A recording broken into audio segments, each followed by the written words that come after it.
expecting to operate in Tanzania and for years to come. Coming back to our linkage model with CARE, back to the side of Mwanga, we have 3 different approaches which use to link the VSL groups to the bank. The first approach is the service center approach.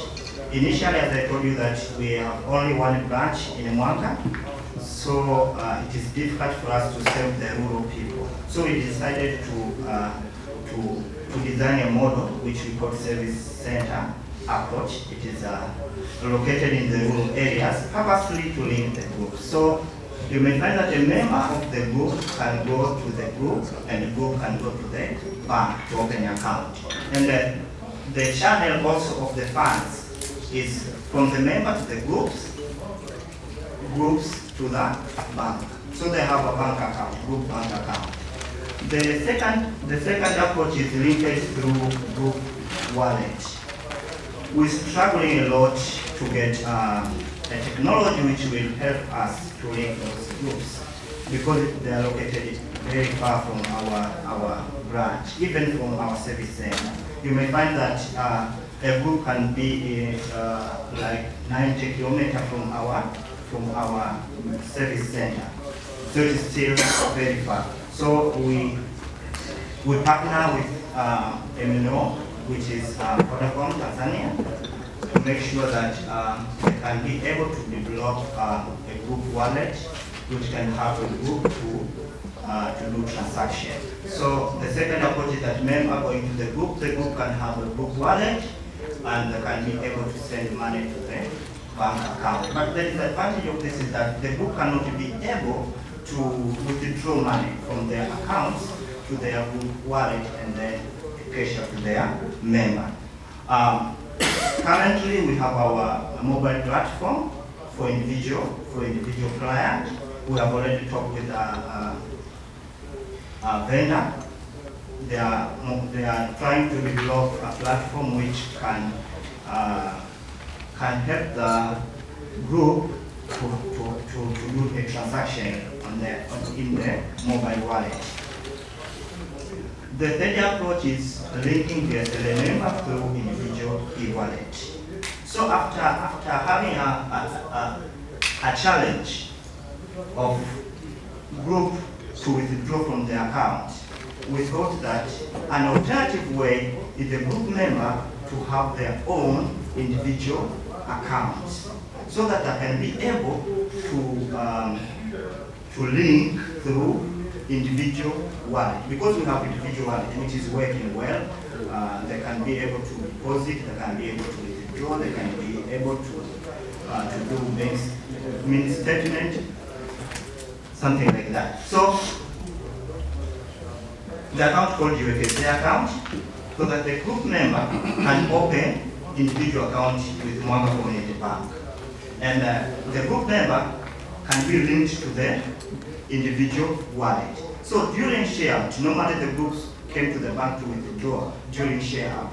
So during share out, instead of the group member to come to the bank to withdraw cash, they can bring us just like an advice form, transfer money from the group account to the individual account, so that the member can be able to withdraw the money through individual mobile wallet.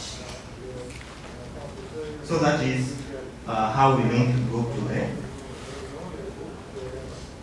Then, as just introduced the strategy of linking the group, we call it Mwananchi Day. We had a challenge on linking those groups. The linkage rate was so slow. So we decided to form a strategy so that to speed up the linkage process. So we come up with the Mwananchi strategy.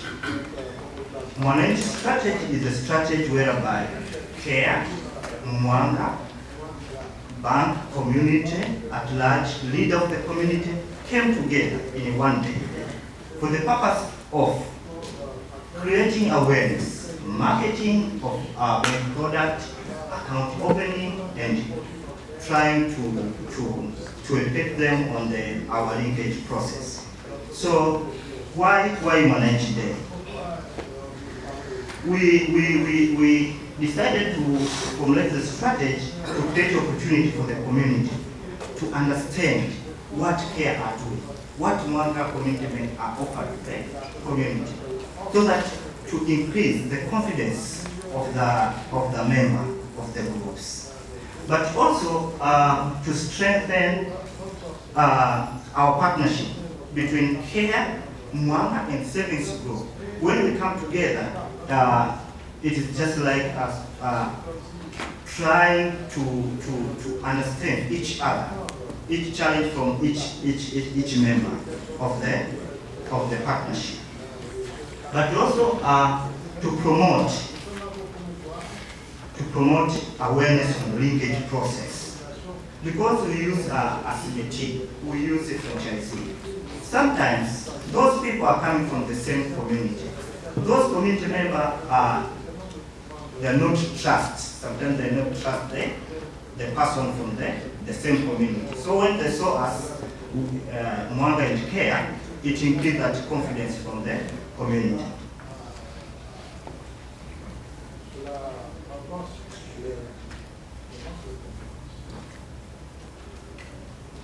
So how it works?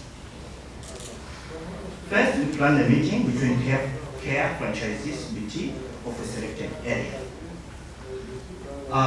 Then CBT informs his or her groups are ready for linkage. Normally, care do a linkage assessment to the groups. Those groups who are ready for linkage have to be informed on the events.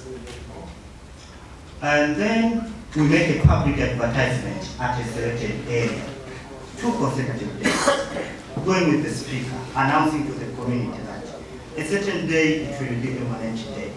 We request all the members of the groups to come to a certain area for the purpose of so and so and so. What is the biggest surprise outcome of the linkage? There is increase of linkage rate to the groups compared before Mwananchi Day. Looking at the percentage, currently we have almost 837 group linked to the bank from 2013 to 2015. And when you look at 2015, it is almost 68%. And that is the year which we introduced Mwananchi Day. So the strategy helps us to increase our linkage rate. As we spoke now, I get the data for last month, the last month, which is February. We managed to link almost 86 group, but it's due to the Mwananchi strategy.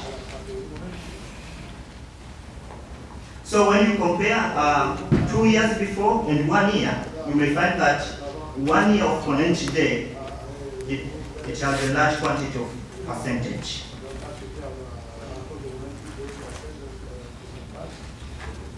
Lesson learned, working through Mwananchi Day, MCBL, franchisee, CBT, local leader, DSL, non-DSL member help to speed up a linkage process. But also through Mwananchi Day, we are able to reach more DSL groups at the same time. And that helps us to reduce some costs.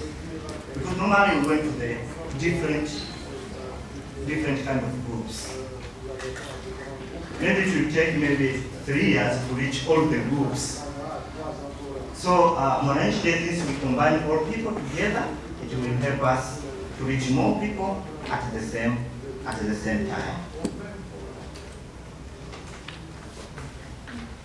Challenge,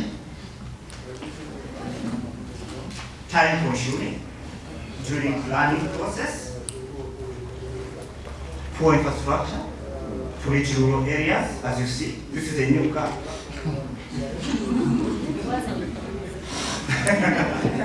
As you see there. But that is the road going to the groups. cost in terms of advertisement. But also we have so many challenges, which is not mentioned here. KYC process is a problem in Tanzania. Too many forms to fill for the group member, and you will go to the community which they don't know even to write and read. For example, Maasai people. Sorry if there is Maasai people here, but for the area which I'm working. Another challenge: incomplete documentation when you pay for them each day. But at least we are able to manage this, because at each day, all the group members are in place. Leaders who used to sign their letter of introduction are in place. So at least we overcome that challenge.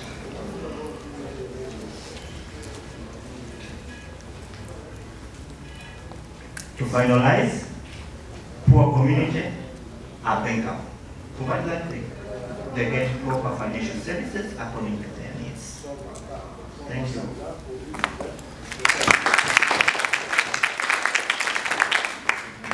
Thank you so much, Hamsi and Joyce. We will now turn to our RCPB with Azara 2. And RCPB and Freedom from Hunger have been partners only since December of last year. But they are doing some great things.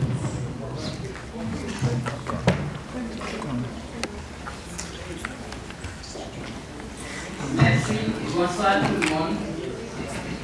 Je vous laisse le temps de porter vos casques. Vous avez l'habitude de suivre en anglais. Je m'appelle Azara Sondo, directrice générale adjointe en charge du réseau à la tête des caisses populaires du Burkina.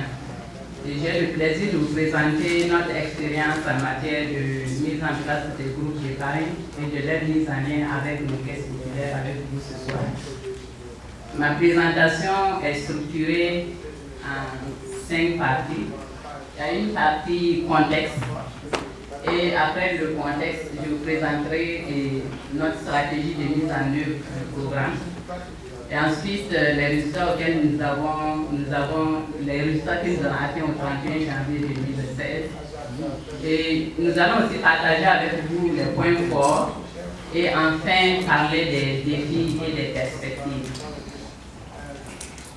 Au niveau du contexte, ce qu'il faut retenir, c'est que nous venons du Burkina Faso, qui est un pays de l'Afrique de l'Ouest qui couvre 274 200 km², avec une population estimée à plus de 17 millions d'habitants en 2015, vivant essentiellement en milieu rural, et plus de 50% aussi de cette population est composée de femmes, et plus de 50 également de jeunes.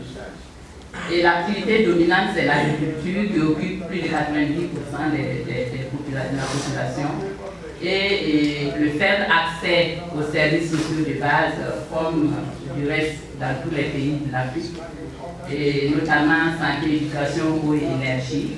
Le taux de bancarisation est estimé à environ 10%. Lorsqu'on intègre les populations touchées par les systèmes financiers décentralisés, on atteint les 10% de bancarisation. Il faut noter qu'avec l'apparition de la monnaie électronique, nous sommes à environ 9000 points de vente qui desservent plus d'1,3 million utilisateurs de services de monnaie électronique.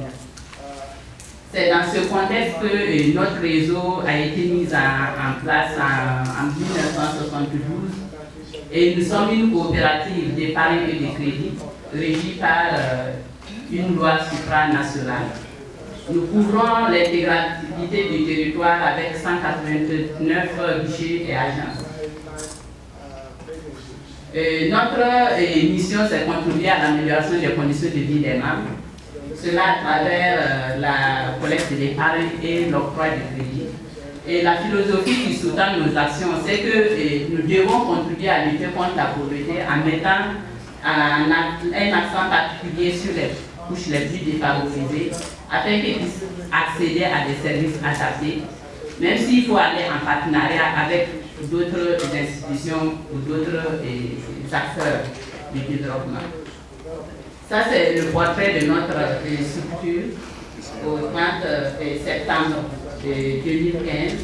Les 189 agents et guichets, plus d'1 million de membres desservis, plus de 160 milliards d'épargne collectés pour 72 milliards de crédits octroyés, avec plus de 1152 employés, dont 70% de femmes, 390 dirigeants bénévoles, comme c'est une coopérative, et un tiers de ces dirigeants également sont des femmes.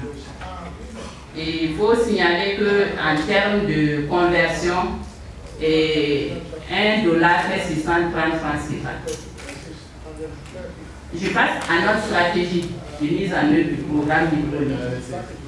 À ce niveau, ce qu'il faut retenir, c'est que nous avons démarré l'initiative en 2015 avec l'appui de Freedom from Hunger et l'UNICEF. Et nous avons adopté une approche participative et une approche d'intégration du produit à travers une sensibilisation et une formation des acteurs dirigeants et gestionnaires de l'ensemble des sites retenus pour l'expérimentation. Et nous avons aussi identifié et formé les différents des facilitatrices qui sont du personnel interne. Et nous avons fait la promotion du produit auprès des autorités locales. Je pense que depuis hier, il est ressorti que dans la majorité des localités en Afrique, pour accéder à la femme, il faut forcément passer par l'homme. Et généralement, dans nos localités, pour accéder à un village, il faut forcément passer par les autorités locales et souvent les leaders pour pouvoir donner des chances au succès du programme qu'on y apporte. Il y a l'identification et la sélection des agents communautaires qui sont essentiellement formés de femmes de la localité. Et la formation et l'équipement de ces agents communautaires retenus. Et après leur habilitation, ces agents communautaires sont chargés à leur tour de former et de créer les différents groupes d'épargne dans leur communauté. Et par la suite de tenir des rencontres hebdomadaires de formation et de collecte de l'épargne. Quelles sont les forces de notre démarche? Et ce qu'il faut retenir, c'est que les forces se situent à deux niveaux essentiellement. Le premier niveau, c'est que nous avons adopté une stratégie de communication participative. En quoi cela a consisté? Il y a eu l'information et la sensibilisation des acteurs internes, des autorités locales et des leaders des villages. Et par la suite, nous avons travaillé à impliquer ces autorités, ces leaders dans le choix, dans l'identification des agents